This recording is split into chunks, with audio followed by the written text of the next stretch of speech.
اعوذ باللہ من الشیطان الرجیم بسم اللہ الرحمن الرحیم۔ رسول صلی اللہ علیہ وسلم اللہ سے کیوں نہیں آپ دعا کرتے ہیں کہ وہ آپ کی امت کے اوپر فراوانی کر دیں؟ جو پرشین امپائر ہے، جو رومن امپائر ہے، وہ تو اللہ کی عبادت نہیں کرتے، لیکن ان کے اوپر تو مال و دولت کے جو ہے خزانے کھلے ہیں۔ تو آپ کیوں نہیں اللہ تعالیٰ سے دعا کرتے؟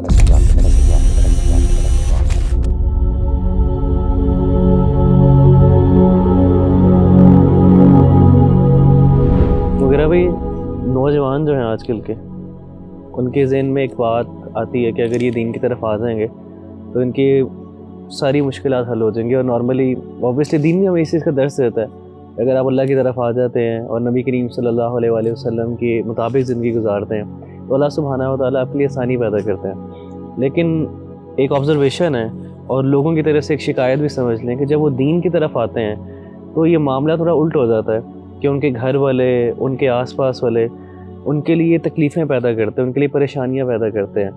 تو سوال یہ ہے کہ واقعی یہ مشکلات ہیں یا آسانی ہیں، اور اس مشکلات میں سے کیسے صبر کیا جائے، اور کیسے جو ہے وہ انسان جو ہے اپنے آپ کو مطمئن کرے کہ یہ اللہ سبحانہ و تعالیٰ کی طرف سے ایک آزمائش ہے یا مشکل ہے۔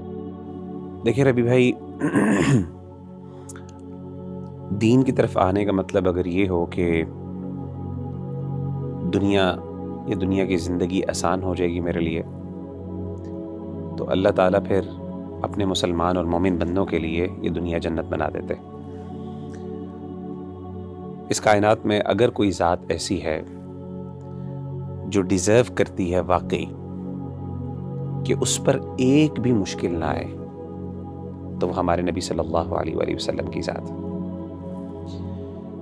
کیونکہ آپ صلی اللہ علیہ وسلم نے جو اس امت کے لیے قربانیاں دیں، آپ صلی اللہ علیہ وسلم کا جو اللہ سے تعلق ہے وہ کسی اور کا نہیں۔ لیکن آپ دیکھیں کہ نبی صلی اللہ علیہ وآلہ وسلم نے جب اسلام کی دعوت کا آغاز کیا تو کیسے مشکلات کے انبار آپ کے اوپر لگ گئے۔ یعنی کوئی سال ایسا نہیں تھا، کوئی میں سمجھتا ہوں دن ایسا نہیں تھا جس میں آپ کے لیے مشکلات، چیلنجز اور پرابلمز نہیں تھیں۔ ایک دن عمر بن خطاب رضی اللہ تعالی عنہ اللہ کے رسول صلی اللہ علیہ وسلم کے گھر میں تشریف لائے، اور آپ کہتے ہیں کہ میں نے دیکھا گھر کے اندر سوائے 3 چمڑے کی چادروں کے اور کچھ نہیں تھا۔ سبحان اللہ۔ 3 لیدر شیٹس تھیں بس، اور کچھ بھی نہیں تھا، اور آپ صلی اللہ علیہ وسلم ٹیک لگائے ہوئے تھے تکیے پر، اور اس کا نشان آپ صلی اللہ علیہ وسلم کے جسم مبارک کے اوپر نظر آ رہا تھا، یعنی تکیہ بھی کوئی کمفرٹیبل نہیں تھا۔ تو آپ صلی اللہ علیہ وسلم کی اس جب حالت دیکھی حضرت عمر بن خطاب نے، تو آپ اس کیفیت کو برداشت نہ کر سکے اور کہا کہ یا رسول اللہ، اے اللہ کے رسول صلی اللہ علیہ وسلم، ادعو اللہ، اللہ سے کیوں نہیں آپ دعا کرتے ہیں فلیوسع علی امتک، کہ وہ آپ کی امت کے اوپر فراوانی کر دیں۔ فإن فارس والروم لا يعبدون اللہ، جو پرشین امپائر ہے، جو رومن امپائر ہے، وہ تو اللہ کی عبادت نہیں کرتے، ولیکن قد وسع علیہم، لیکن ان کے اوپر تو مال و دولت کے جو ہے خزانے کھلے ہیں۔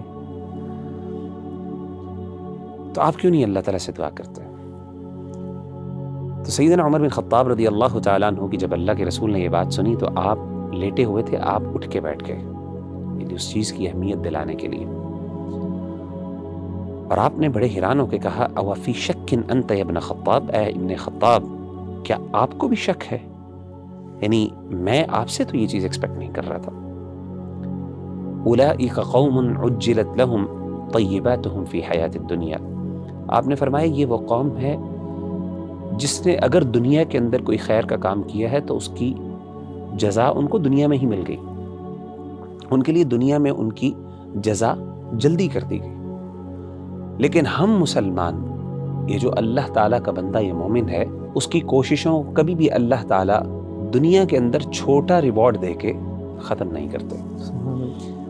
اور یہ چیز نبی صلی اللہ علیہ وسلم کی صرف سچویشن یا کنڈیشن نہیں تھی، بلکہ آپ صلی اللہ علیہ وسلم کے لیے جسمانی طور پہ بھی تکلیف دوسروں کی نسبت زیادہ ہوتی تھی۔ سیدنا عبداللہ بن مسعود رضی اللہ تعالیٰ عنہ فرماتے ہیں، ذکر کرتے ہیں کہ جب اللہ کے رسول صلی اللہ علیہ وسلم اپنی آخری بیماری میں تھے اور آپ دنیا سے رخصت ہوئے، تو آپ کہتے ہیں کہ میں آپ صلی اللہ علیہ وسلم کے پاس گیا، آپ کی عیادت کرنے کے لیے، تو میں نے آپ کی تکلیف کو دیکھا، مجھے بڑی تکلیف ہوئی اس کی، اور مجھ سے رہا نہیں گیا، اور میں نے کہا کہ یا رسول اللہ انک لتوعک وعکا شدیدا، کہ اللہ کے رسول صلی اللہ علیہ وسلم آپ کو تو اتنا سخت بخار ہے، مطلب میں نے کبھی اتنا سخت بخار دیکھا نہیں۔